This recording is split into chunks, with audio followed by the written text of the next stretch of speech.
आग तुझे पालूं, निकल यहाँ से। मुझ पर नहीं तो मेरे बच्चे पर तरस खाओ माँ जी। मेरे बेटे का बेटा दे मुझे। माँ जी मैं कोने में पड़ी हूँ, मेरा बच्चा मुझे दे दो।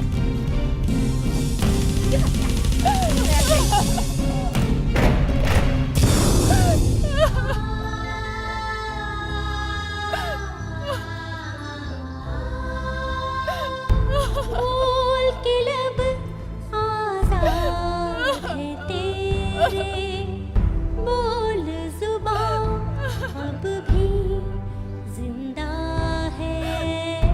क्या हो तुम अब तो ये जानो, मांगो तुम अपना हक, मांगो तुम अपना हक मांगो।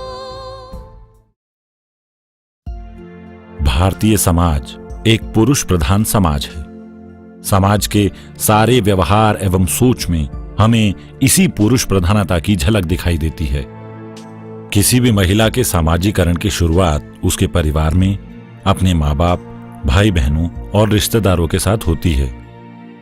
समाज के पुरुषवादी रवैये के चलते समाज में महिलाओं या लड़कियों के पास सीमित विकल्प होते हैं और अंततः उनके भाग्य पर उनके जीवन में मौजूद पुरुषों, पिता या पति का नियंत्रण होता है। सामाजिक यौनिकता में अलगाव, लिंग भेद आदि के चलते समाज में एक ऐसे असंतुलित व्यवहार को बढ़ावा मिलता है जो हिंसा का रूप ले लेता है। हालांकि महिलाओं के प्रति सामाजिक हिंसा भी बहुत आम है, किंतु जब उन्हें घर में भी हिंसक वातावरण झेलना पड़ता है तब उनके तन मन पर ज्यादा असर पड़ता है। हिंसा मुक्त जीवन हर स्त्री का अधिकार है। यहाँ ये समझना भी बहुत जरूरी है कि किसी भी तरह की हिंसा निजी मामला नहीं होती। ये महिला के हिंसा मुक्त जीवन के अधिकार का उल्लंघन करती है। समाज में घरेलू हिंसा के बारे में कुछ गलतफहमियां फैली हुई हैं, जैसे ये विचार कि सिर्फ गरीब और अशिक्षित महिलाओं को ही घरेलू हिंसा का शिकार होना पड़ता है, या पेशेवर योग्यता वाली महिलाओं को हिंसा का सामना नहीं करना पड़ता। घरेलू हिंसा किसी भी सामाजिक संदर्भ में हो सकती है और होती है। कोई भी, वो चाहे किसी भी जाति, धर्म, वर्ग, उम्र, यौनिकता या जीवन पद्धति का हो, घरेलू हिंसा का शिकार हो सकता है। पीड़ित का उत्पीड़क से वैवाहिक, रक्त संबंधी या लिव इन रिश्ता हो सकता है। घरेलू हिंसा में उत्पीड़क पर आश्रित बच्चे, नातेदारी के रिश्तेदार जैसे बुआ, मौसी आदि भी घरेलू हिंसा का शिकार हो सकते हैं। घरेलू हिंसा, जैसा कि नाम से ही पता चलता है, घर परिवार के सदस्यों के बीच होने वाली हिंसा से संदर्भित है। जब भी घरेलू हिंसा शब्द आता है तो लोग शारीरिक हिंसा के बारे में सोचने लगते हैं, जिसमें महिला को बुरी तरह पीटा गया हो। इसीलिए ये समझना जरूरी है कि हिंसा हमेशा शारीरिक ही नहीं होती। ये मौखिक, यौनिक, भावनात्मक या आर्थिक भी हो सकती है। इसमें भावनात्मक उत्पीड़न, शारीरिक हिंसा, यौनिक रूप से अपमानजनक व्यवहार, आर्थिक अन्याय, दहेज की गैर कानूनी मांगे करके प्रताड़ित करना आदि शामिल है। भावनात्मक उत्पीड़न या हिंसा में अपमानजनक व्यवहार करना, गाली देना, दूसरों के सामने मजाक उड़ाना, कहीं आने जाने ना देना या धमकी देना आदि शामिल है। जबकि शारीरिक हिंसा में मारना, धकियाना, हाथ पैर बांधना, किसी जगह बंद करना होता है। यौनिक हिंसा में वैवाहिक बलात्कार, दूसरों के सामने यौन व्यवहार करने पर मजबूर करना, अश्लील साहित्य या फिल्में आदि जबरदस्ती दिखाना, जबरदस्ती अन्यतम यौन व्यवहार के लिए मजबूर करना शामिल है। इसके अलावा घरेलू हिंसा में आर्थिक हिंसा भी आती है। पैसे कहां छिपा कर रखे तूने? ला मुझे दे।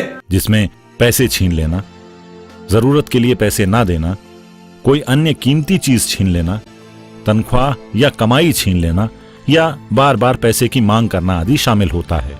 नहीं देगी। नहीं दूंगी। नहीं देगी। नहीं दूंगी। बाहर घर से। छोड़ दे।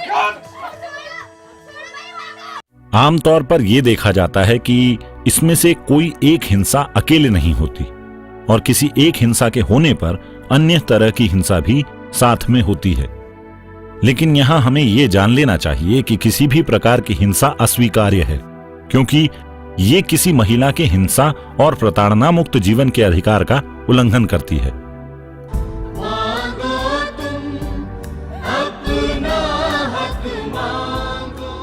महिलाओं को अक्सर ऐसा लगता है कि उन पर जो हिंसा हो रही है किसी न किसी तरह वे खुद इसके लिए जिम्मेदार हैं, और अगर वे थोड़ी सी कोशिश और समझौता कर लें तो वे हिंसा को रोक पाएंगी।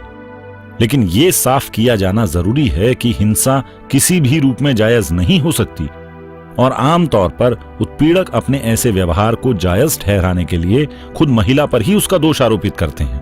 तेरी वजह से, जब से तू और तेरी मनुष्य बेटियां इस घर में आई है ना, तब से मेरा नुकसान ही नुकसान हो रहा है। तेरी वजह से, सिर्फ तेरी वजह से बर्बाद हुआ हूं मैं।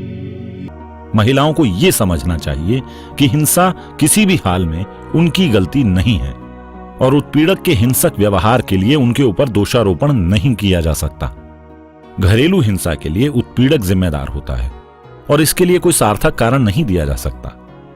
लोकप्रिय मत के उलट घरेलू हिंसा तनाव, मानसिक बीमारी, शराब या मादक पदार्थों के सेवन से नहीं होती।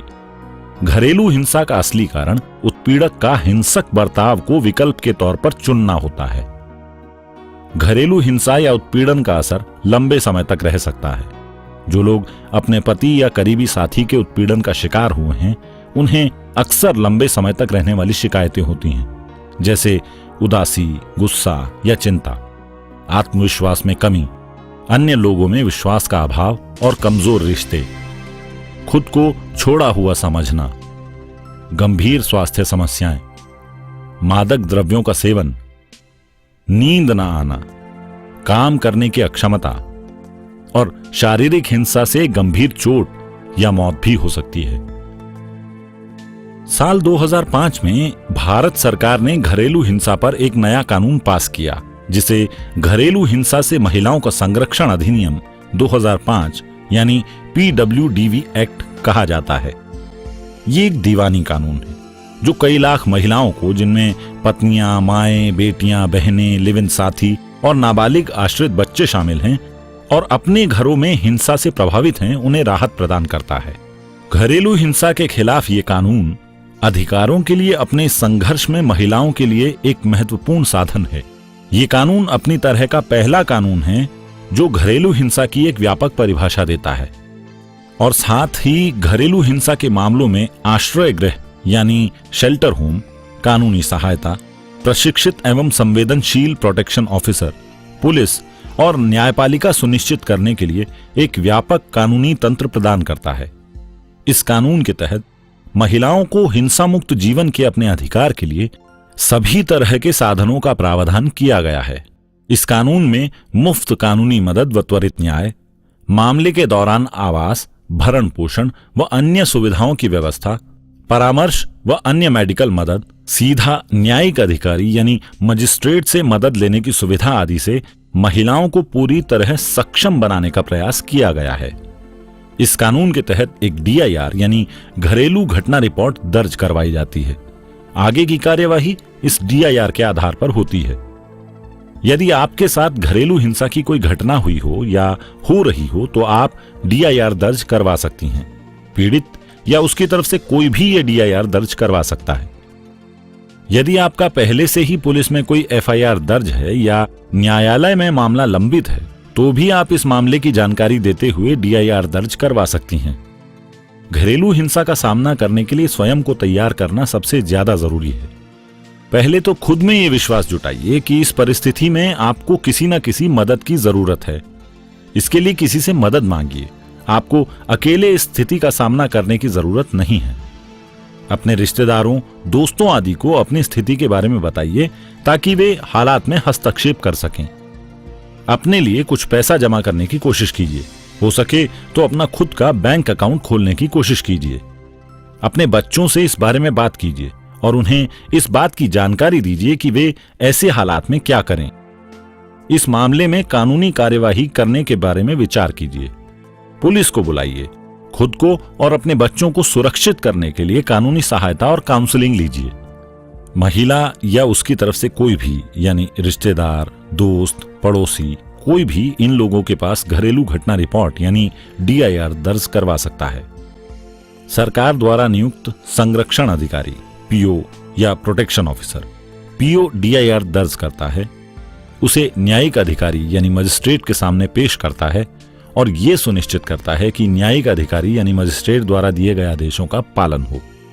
आपकी सहायता के लिए देश के सभी राज्यों में PO यानी सुरक्षा अधिकारी मौजूद हैं।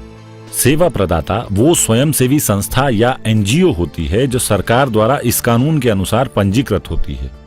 ये संस्थाएं DIR दर्ज करने में महिला की मदद करती हैं, उसे कानूनी सहायता, स्वास्थ्य सेवा, परामर्श या अन्य कोई और मदद देती हैं।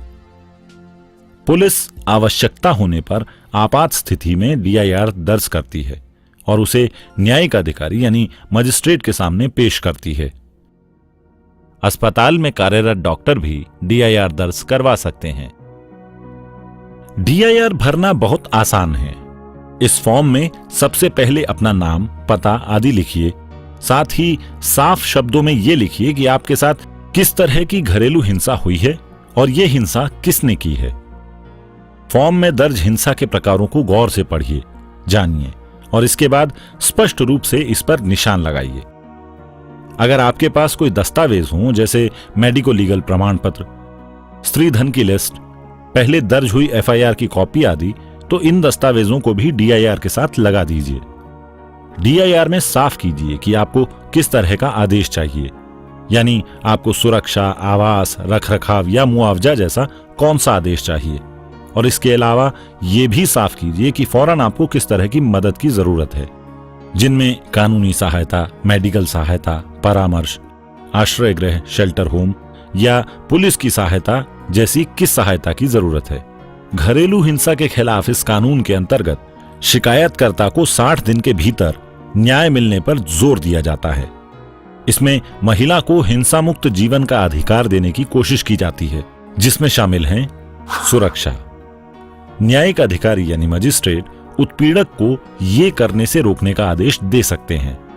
घर या घर से बाहर हिंसा करना या उसमें सहायता देना, महिला के साथ कोई संवाद करना, उसका सामान लेना, उसके परिवार या हिंसा के खिलाफ उसका साथ देने वाले लोगों को धमकी देना। आवास, किसी महिला को साझे घर से बाहर नहीं निकाला जा सकता। उत्पीड़क को यह आदेश दिया जा सकता है कि वो महिला के लिए उसी तरह के आवास का इंतजाम करे जिसमें वो रहती है। अगर घर किराए का हो तो उत्पीड़क को उसका किराया भरने का आदेश भी दिया जा सकता है। आर्थिक राहत और भरण पोषण, महिला को भरण पोषण जिसमें आजीविका का नुकसान, स्वास्थ्य संबंधी खर्चे, संपत्ति का नुकसान शामिल हैं, पाने का अधिकार है। मुआवजा, पीड़ित मानसिक और शारीरिक नुकसान की एवज में मुआवजे की मांग कर सकती है। संरक्षण, न्यायालय उसे अपने बच्चों का अस्थायी संरक्षण दे सकता है। अंतरिम आदेश और एक पक्षीय आदेश, न्यायालय अंतिम फैसले से पहले हिंसा रोकने के लिए अंतरिम आदेश पारित कर सकता है। विवाद के दूसरे पक्ष की अनुपस्थिति में एक पक्षीय आदेश भी पारित किया जा सकता है। ये एक दीवानी कानून है। इस कानून के तहत तब तक कोई गिरफ्तारी नहीं होती जब तक न्यायिक अधिकारी यानी मजिस्ट्रेट के आदेश का उल्लंघन न किया जाए। अगर उत्पीड़क संरक्षण या अंतरिम आदेश का उल्लंघन करता है तो फिर उसे गिरफ्तार किया जा सकता है।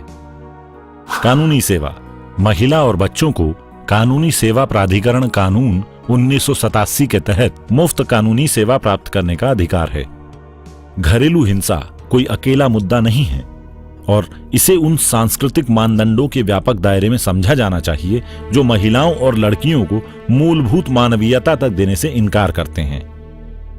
मानवाधिकारों का उत्थान करने वाले एक उन्मुक्त और लोकतांत्रिक समाज को विकसित करने के लिए उस हिंसा और भेदभाव को चुनौती देने की जरूरत है जो महिलाएं और लड़कियां पूरी जिंदगी झेलती हैं। आइए हम मिलकर अपनी आवाज उठाएं और अपने समाज को एक हिंसा मुक्त समाज बनाएं।